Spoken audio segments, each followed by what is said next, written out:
Okay, hi everyone. So I'll be talking about automated data acquisition for the maintenance of buildings. And,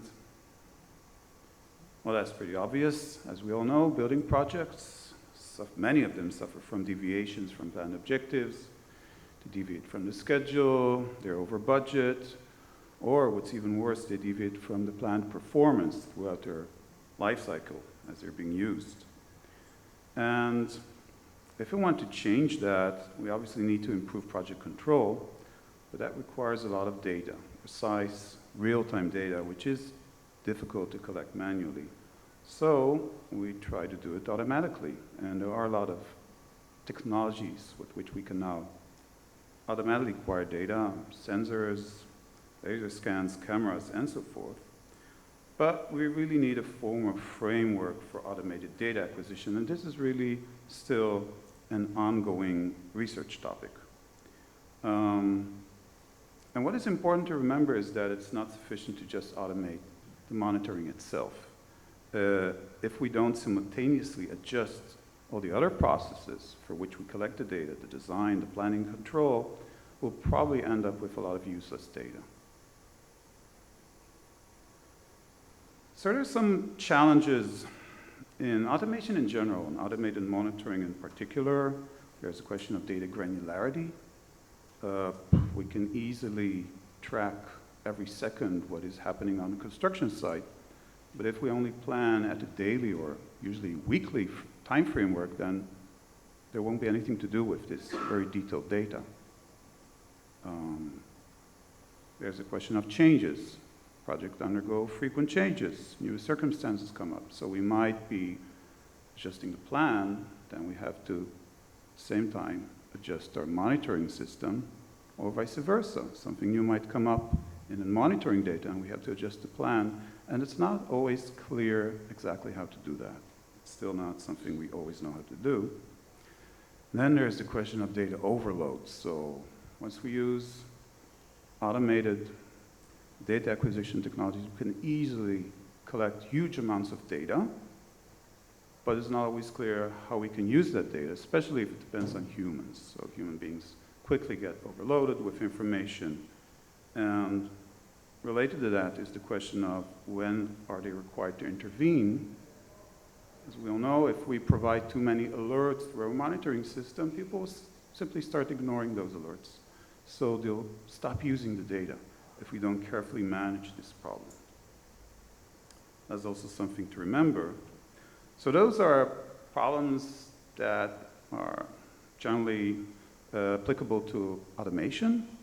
But of course, on top of that, we have the fact that building projects are very complex. So buildings are among the most complex products that humans create in terms of the sheer number of systems and components that they contain. And moreover, all those systems are interconnected. So we can define buildings and building projects as nearly decomposable systems. We cannot really divide them up into individual systems that are independent from each other.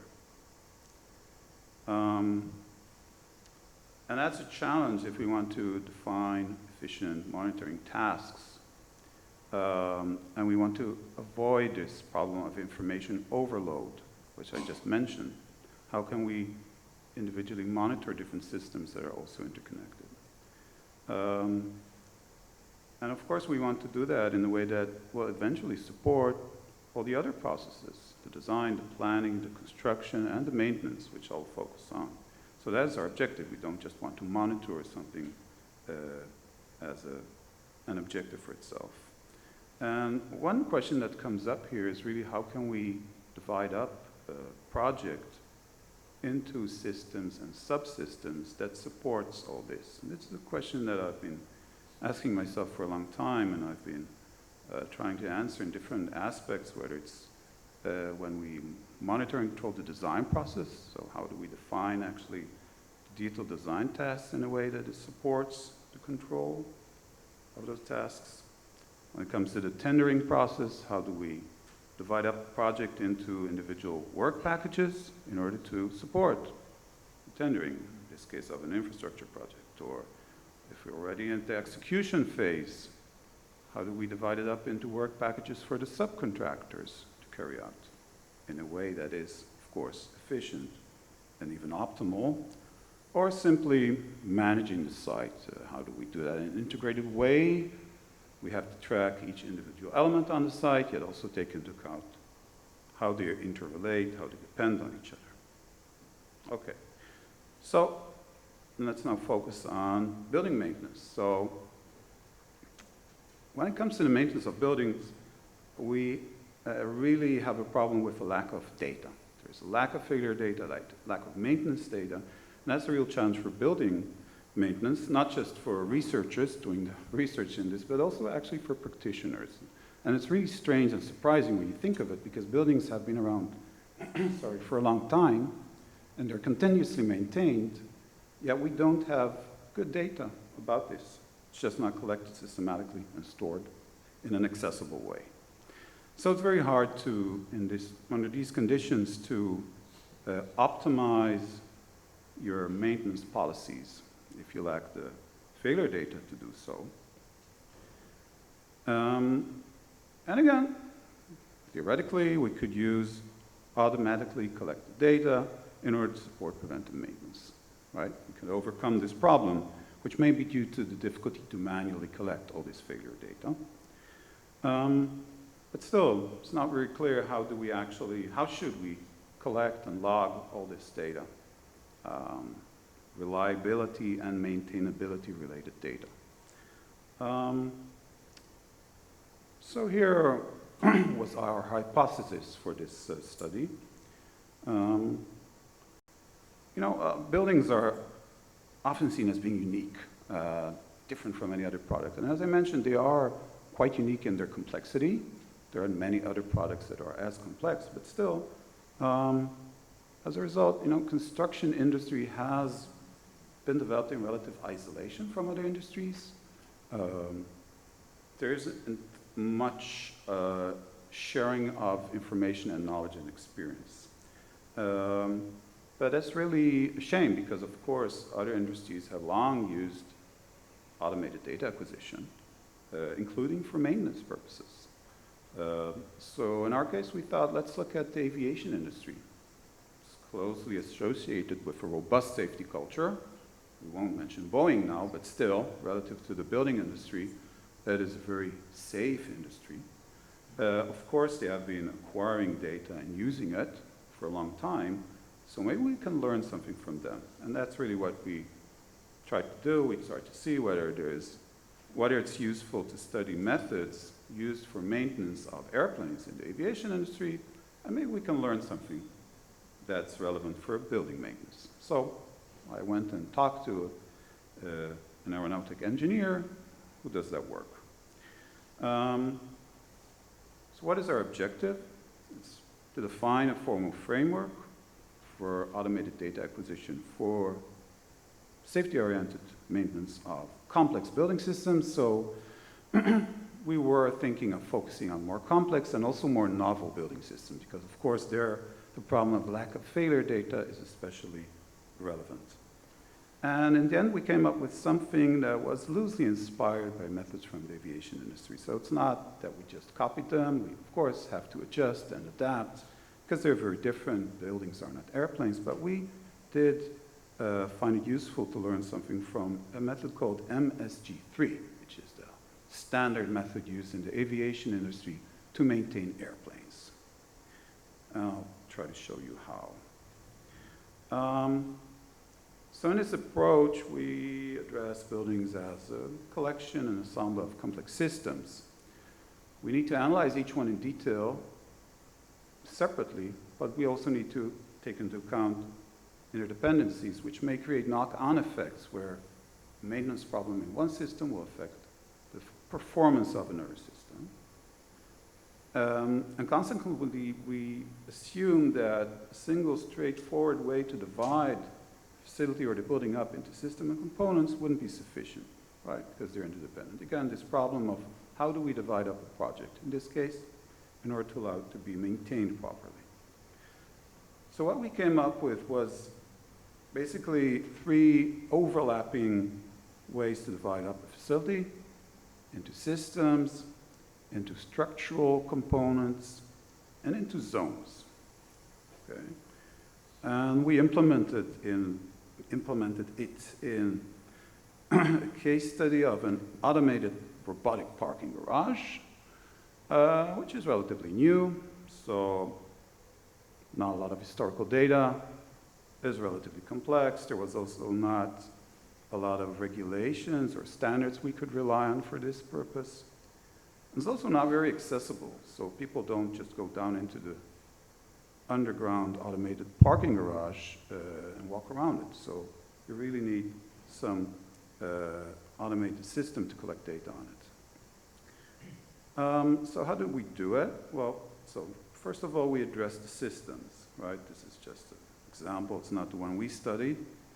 So you have different systems in this robotic parking garage to take down the cars and put them in place and take them up again when a person arrives.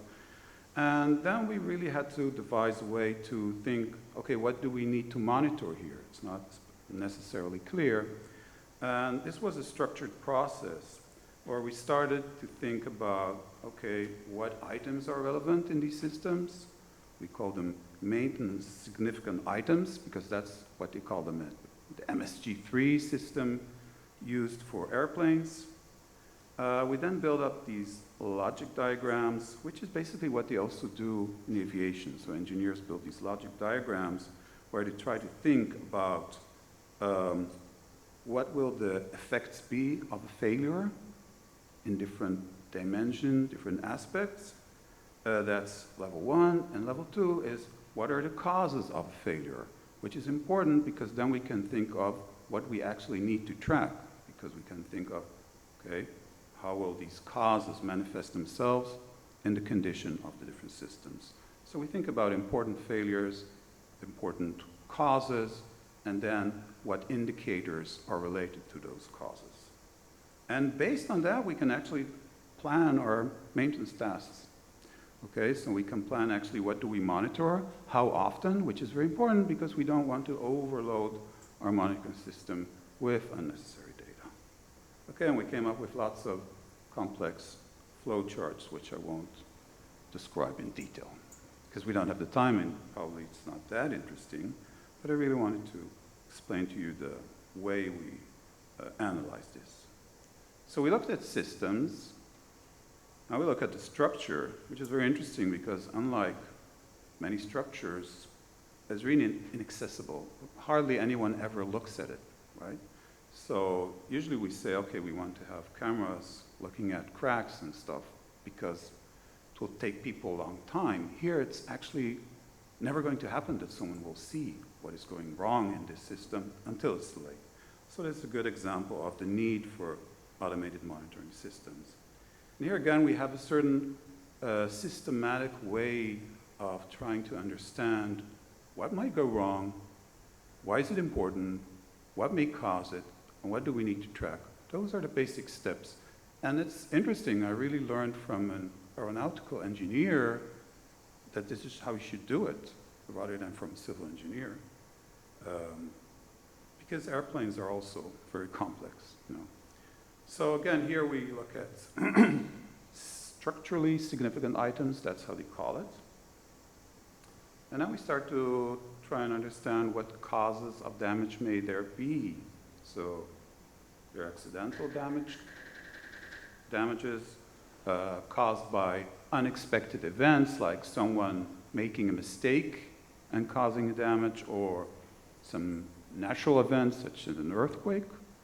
And there are environmental damage instances, just due to the gradual degradation of the system, for example, due to corrosion. And based on that, we can identify our maintenance tasks for the structural system.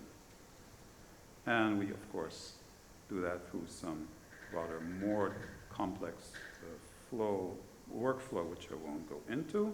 And finally, we have the zones. So while we can focus on specific systems and components and track their status, it's still not always sufficient because, as I said, we have these interdependencies. So sometimes it makes sense to look at what's happening in a specific space in the facility.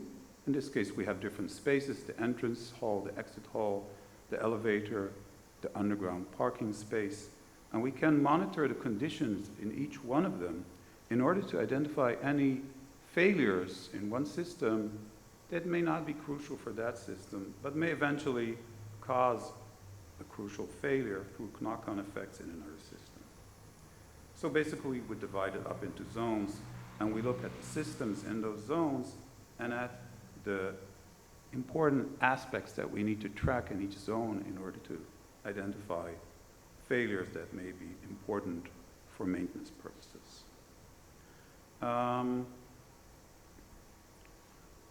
So yeah, to conclude, what we try to do here is to find a formal framework with which we can plan what data do we actually want to acquire before we go into actually applying different technologies and testing them. We first need to understand more thoroughly what data is important. And this way we can support safety-oriented maintenance of building systems. As I said, it was inspired by quite interesting discussions I had with an engineer from another domain. I think this is something that's worth thinking about. We should perhaps talk more to people from other domains in order to understand what we could do, some things which seem trivial with hindsight. And with this approach that I showed you, we can support the definition of more efficient automated monitoring tasks. Very important to also define the intervals. How often do you want to monitor something? It's not something that is necessarily obvious, and you don't always want to monitor as much as possible. And we actually applied it in this example of an automated parking garage, robotic parking garage that I just showed you, and it was very useful for defining the required monitoring tasks. And we actually applied it in a real parking garage, which didn't allow me to photograph for some reason. I don't know why. They thought it was secret, so I showed you this other example. But it's basically working quite well. And that's it from my side.